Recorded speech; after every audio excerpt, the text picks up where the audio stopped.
Avez aussi cet autre ouvrage qui est splendide, L'origine du monde. Et donc je me demandais si vous pourriez revenir peut-être sur quelques aspects de ce volume. Bah, l'origine du monde, c'est un moment où, là encore, mes maîtres me redonnent la parole et quand je leur dis, mais on n'enseigne pas assez le sol c'est important, et je vais donc très rapidement avoir un cours à l'ENS de Lyon puisque c'est un des endroits où j'ai passé un bout de ma scolarité. Je vais avoir un cours sur le sol dès le début des années 90. J'ai à cœur d'enseigner ça parce que pour moi, c'est vraiment la machinerie cachée des écosystèmes terrestres. Et plus le temps va passer, plus, un, mes lectures m'en convainquent, et puis deux, on a la chance qu'avec l'ADN environnemental, les méthodes génétiques qui permettent de comprendre le fonctionnement en élucidant leur génome et les gènes traduits, enfin les gènes transcrits et traduits, en élucidant le fonctionnement des microbes qu'on ne sait pas cultiver, on va avoir une émergence de la vie du sol. Pensez par exemple qu'on découvre dans les années 90 qu'on ne détectait par la mise en culture que 1% des espèces du sol. Et que maintenant qu'on les détecte avec l'ADN, on en voit 100 fois plus. Et on en voit qu'on ne connaît pas, qu'on ne sait pas cultiver, mais on sait ce qu'elles font parce qu'on connaît leurs gènes et comment leurs gènes s'expriment. Donc au fur et à mesure des années 90 et 2000, ce cours s'enrichit, cette conviction s'enrichit. Le sol, moi je le découvre parce que c'est là où vivent mes champignons, à la base. Mais je le découvre plein de vertus, plein de mécanismes. Je découvre dans la première décennie des années 2000 que, contrairement à ce que je pensais et à ce que dit Darwin, le labour n'est pas un gigantesque ver de terre, mais une décimation de la vie du sol, et qui met en péril la durabilité des sols, et qu'on peut faire une agriculture non labourée. Donc je fais mon chemin de Damas sur plein de choses, je suis dans cette démarche scientifique qui doit, comme dit Bachelard, nier un passé. C'est là qu'elle est importante. Je découvre plein de choses dans mes lectures, j'ai mes propres travaux de recherche sur les réseaux mycorhiziens dans le sol, sur les mycorhizes dans le sol, qui s'ajoutent à ça. Et finalement, à un moment, je me dis, mais en fait, il faut raconter aux gens ce que c'est que le sol, parce que nos concitoyens ne réalisent pas qu'ils ne sont finalement qu'une extension du sol. Leurs sels minéraux viennent de là. Leur eau a été réceptionnée, stockée et purifiée dans le sol avant d'aller vers des sources, ou des nappes phréatiques, où ils vont la boire. D'ailleurs, quand on pollue les sols, on pollue les nappes phréatiques. Voilà. C'est pour ça qu'il y a des pesticides, des résidus de pesticides dans l'eau que nous buvons. Et puis même aujourd'hui, on découvre que finalement, il y a des échanges entre le sol et l'air, que ce soit des flux de particules ou des molécules qui s'échappent du sol quand l'eau de pluie le remplit, et que la pollution atmosphérique par des pesticides vient du sol. Donc au total, là, les pesticides sont des marqueurs, finalement.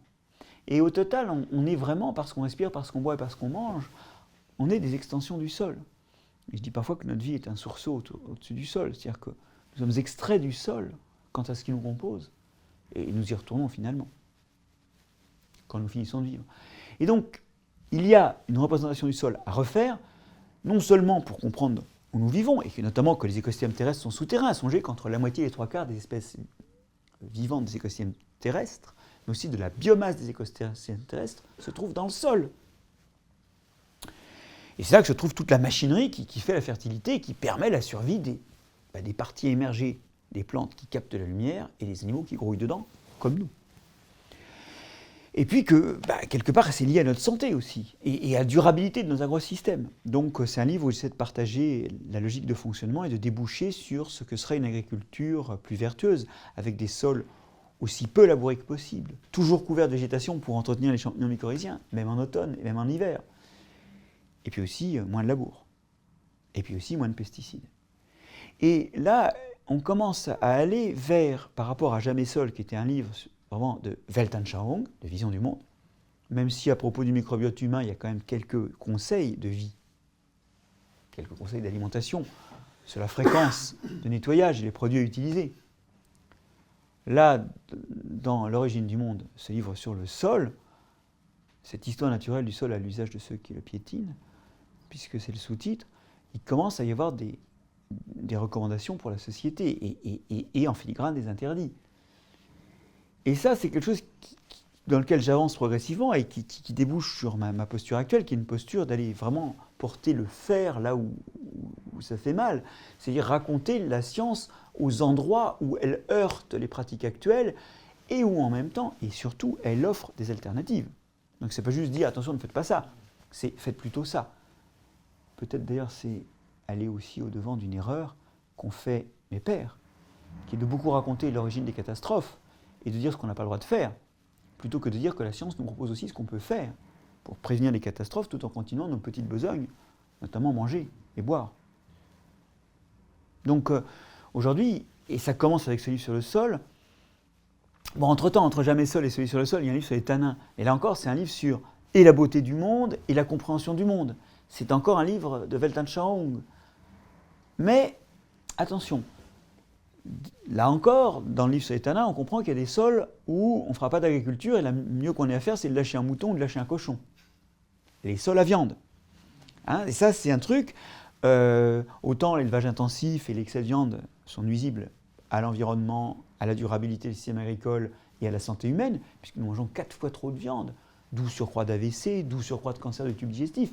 Mais il y a quand même une viande qui a un sens écologique, c'est la viande qu'on fait dans les écosystèmes où on ne pourrait pas produire des végétaux. Le mouton des Landes bretonnes, le porc des dehesas espagnols. Et dans la logique que les tanins imposent au fonctionnement des sols, ça impose des logiques aussi sur nos aménagements humains. Mais de plus en plus dans mes livres, j'essaie de me concentrer sur le moment où ça nous explique ce qu'il ne faut pas faire, pourquoi ça va mal, et les interdits qui sont posés à nous, tout en proposant les solutions et les alternatives, par exemple l'agroécologie aujourd'hui pour l'agriculture, mais par exemple aussi la nature en ville, pour aller au-devant de tous les maux d'une ville qui n'est pas adaptée au changement climatique, pas tellement adaptée à la santé de l'homme. Donc, quelque part, ce sont les solutions. Et dire les maux de l'homme, c'est se préparer à dire aussi les solutions qu'on peut y apporter par la science. Quand on ne fait pas les deux en même temps, on ne fait que la moitié du travail et on fâche les gens avec la science, ou plus exactement, on a un discours qui prépare celui des politiques, des lobbyistes et des mauvais philosophes, permettez-moi de les juger, parce qu'il y en a. D'ailleurs, sont-ils philosophes ? Regardez la toxicité d'un Luc Ferry sur la pensée écologique. Il n'a rien compris à l'histoire, mais il pérore. On prépare le discours de ceux-là parce qu'on fâche les gens avec la science, et avec l'écologie en particulier. Les gens n'y voient que des impératifs et que des interdits. Mais effectivement, je suis désolé, il y a des interdits. Prendre un fusil et faire un trou dans le ventre de son voisin, c'est interdit. C'est vrai aussi pour un certain nombre des organismes avec lesquels on est en interaction. Et si vous croyez au réseau, il y a des endroits du réseau que vous ne pouvez pas toucher sans vous abîmer vous-même. Donc oui, il y a des interdits. Mais en même temps, ce réseau est la promesse d'un levier pour soulever le monde. C'est l'agroécologie, c'est la nature en ville, c'est changer ses habitudes alimentaires pour mieux soigner son microbiote. C'est des tas de promesses de santé, pas forcément pour beaucoup plus cher d'ailleurs, au passage. Mais tant qu'on ne lie pas la lecture de l'interdit et de la catastrophe à la lecture de la solution et des possibles, alors on ouvre la boîte de Pandore de tous les dangers liés à des discours politiques, lobbyistes, industriels ou pseudo-philosophiques qui vont résonner avec une population qui n'a pas envie d'interdit, qui a envie de lumière. Eh bien, moi ce que je veux, c'est vendre de la lumière.